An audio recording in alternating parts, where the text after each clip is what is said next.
Keeping with our theme for this month, Heritage and Family, I invite you to turn to the book of Deuteronomy, the 6th chapter. I'd like to revisit this message from verses 4 through 12 of Deuteronomy chapter 6.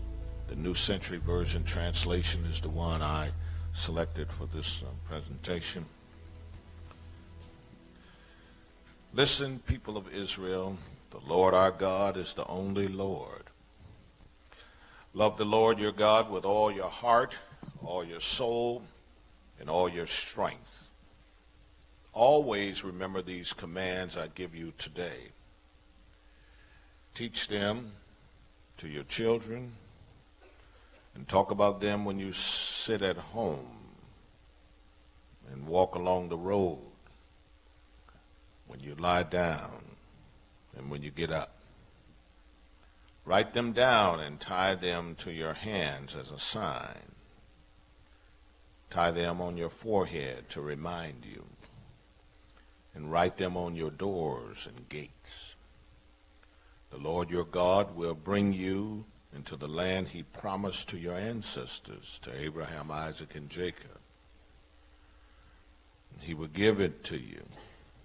The land has large growing cities you did not build, houses full of good things you did not buy, wells you did not dig, and vineyards you did not plant, and olive trees. You will eat as much as you want. But be careful. Do not forget the Lord, who brought you out of the land of Egypt, where you were slaves. Amen. This is my Bible, God's holy word. It is a lamp unto my feet and a light unto my path. The grass withers, the flowers fade, but the word of our God shall stand forever. This is my Bible. This is my weapon, the sword of the Spirit. Amen.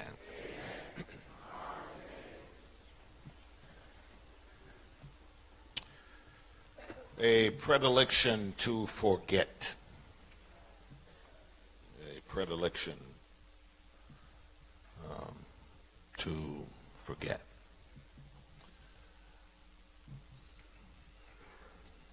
Predilection is a weakness. It's a proclivity. It's another word for a tendency. And in this text we hear Moses warning, cautioning, if you will, the children of Israel against their weakness, against their tendency, their proclivity to forget. The wilderness wandering is over now. And as this people stood in the vestibule of their long-awaited inheritance, the promised land, this word of caution comes to them. Our passage is Moses' admonishment to Israel against the danger of forgetting their history and heritage. A history and heritage which should serve as a constant reminder and sustainer of their faith in God. He says to them that when they come into possession of a national homeland,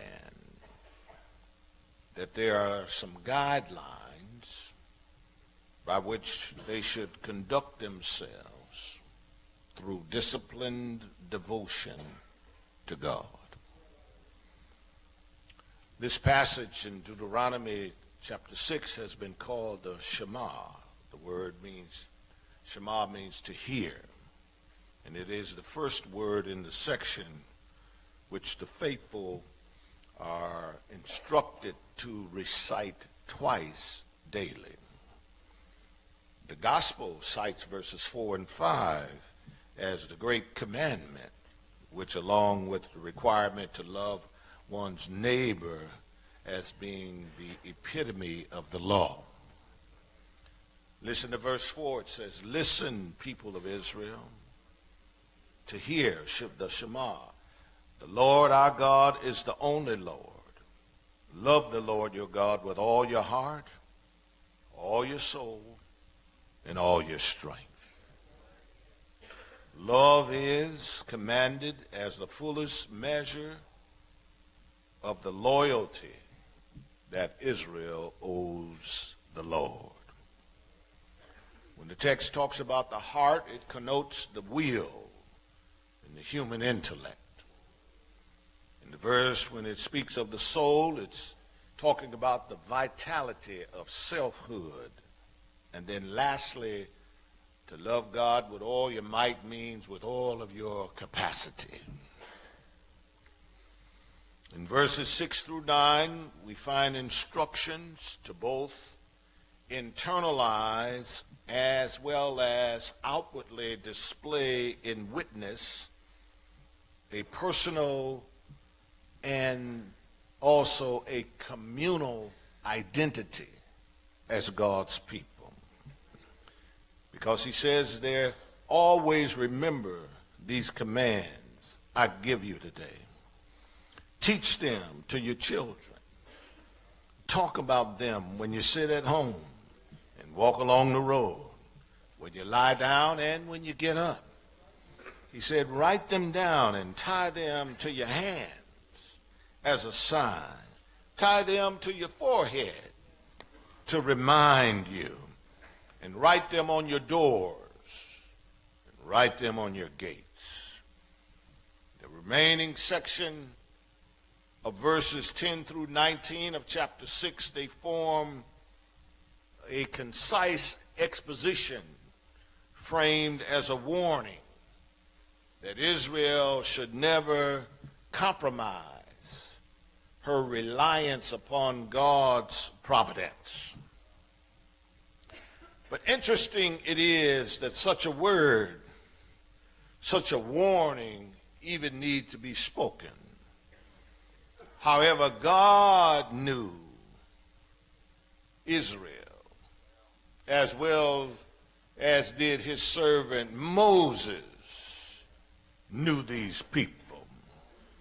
So therefore, these words are not to be viewed as rhetoric to be dismissed, but rather they should be seen as a real reminder of reality and their propensity to fall victim to the predilection to forget. They had once been a free people, blessed and favored of God. They were a nation that God created through their father and patriarch, Abraham. In the 12th chapter of Genesis, we have record of God calling Abraham out of the land of his idolatrous and pagan people, calling him to a land of promise where he would worship and serve the only one and true and living God.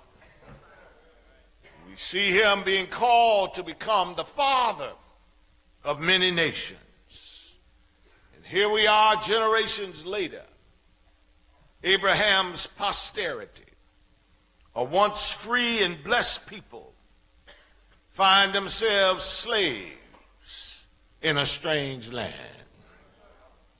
And it was in that land, Egypt, that they experienced the brutality of slavery and the cruelty of their Egyptian taskmasters, who saw them as an economic commodity purposed to national and personal financial gain. Sound like America, doesn't it? Used and abused, denigrated and devalued, oppressed and ostracized. These people began to cry out to God for divine intervention. And God, in his loving kindness, in his mercy, he heard their cries. And he delivered them from the land and life of slavery. God used human personalities to shepherd these people from bondage to new beginnings. However, on their way to the new land, y'all, on their way to a new life, to be lived out in a land, in that land that God had promised, on their way there, they forgot and they forsook God on the journey. There were times when they lost sight of God and desired some of the offerings and the perceived comforts of Egypt. There were times when they displayed a spirit and heart of thanklessness for God's provision. And they had the unmitigated gall to complain and murmur against God. On one occasion, they established a new form of worship. They created an idol. They made a golden calf. And then they honored that calf. And they credited that statue with their blessing and with their deliverance. They forgot the mighty acts of God that brought about their release from captivity. They forgot about the miracles of the plagues. They even forgot about the parting of the Red Sea. On another occasion, they became terrified by the report of a reconnaissance mission that the land to which they were journeying was inhabited by a people superior in stature and full of cities that were fortified. And in the wake of that report, fear gripped them and forgetfulness shrouded their minds as to the power of their God to save. See, forgetting was becoming an inherent and intrinsic part of their personality that more often than not worked adversely against them in their relationship with God. So the obvious question to ask is, how could they forget? How could they forget what the Lord had done for them? Well, this text denotes that the predilection, the tendency to forget, is native to human nature. See, people are prone to have short memories. People are prone to adopt convenient amnesia. Yes, they're prone to have short memories as to the blessings and all of the benefits